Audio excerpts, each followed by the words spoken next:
They said courage is what it takes to stand up and speak, and courage is also what it takes to sit down and listen, and I got tired of sitting. We are so thrilled to present to you Mr. Randy Otto as Winston Churchill.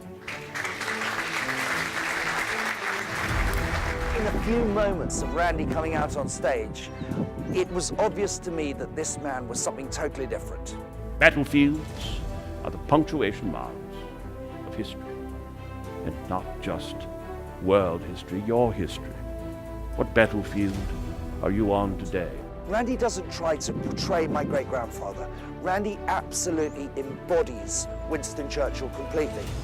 I have nothing to offer but blood, toil, tears, and sweat. You ask, what is our aim? I can say it in one word. It is victory. Victory at all costs. Victory in spite of all terror. Victory, no matter how long and hard the road may be. For without victory, there can be no survival. Winston Churchill once said, "The British people are unique in this respect, in that they love to be told how bad things are. Really, they love to be told the very worst." So armed with that truth and Churchill's indefatigable optimism, the British people believed and became one. Churchill's message is clear to 21st century leaders in companies and associations. Trust your people with the truth, and they will trust in your leadership.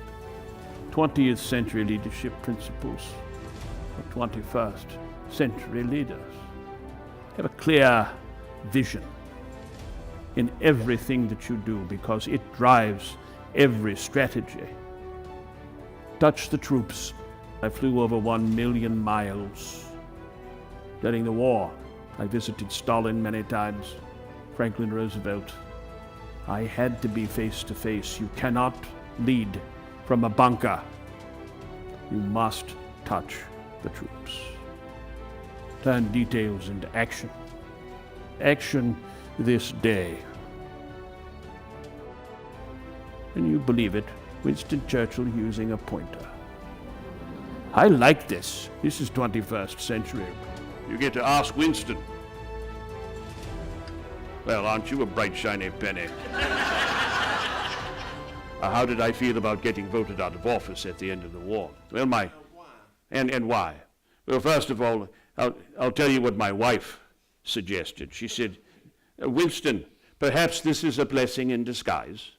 And I retorted by saying, "If it is a blessing, it is very effectively disguised." I'm 143 years old. Not bad for 143. What do you think? Being able to interactively question Winston Churchill during Ask Winston has been a highlight for all audiences. When the alarm sounds, most of London goes underground. I come to the top of the building. I need to see where that night's bombing is the worst. When the all clear mercifully sounds, my car and I go to the worst of it for that evening. That is why I am here.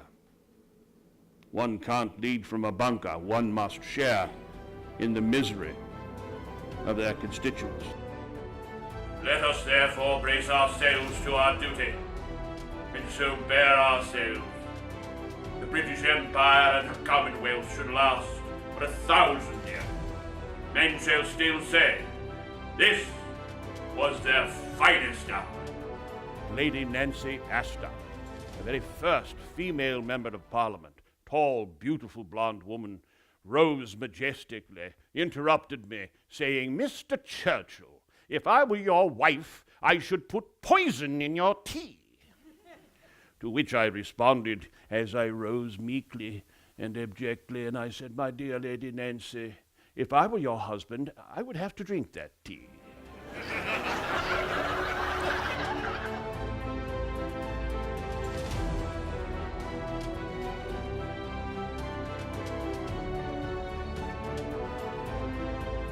So as you organize yourself, find those people you can trust. Eliminate duplication. I believe that it took too much energy to be recriminatory. I chose to be magnanimous. Somebody maligned me, I put my arm around them and say, "You didn't really mean to say that, did you?" Be magnanimous. There's not enough of it in this world. Ladies and gentlemen, you must have a hobby. You must get involved in the creative process.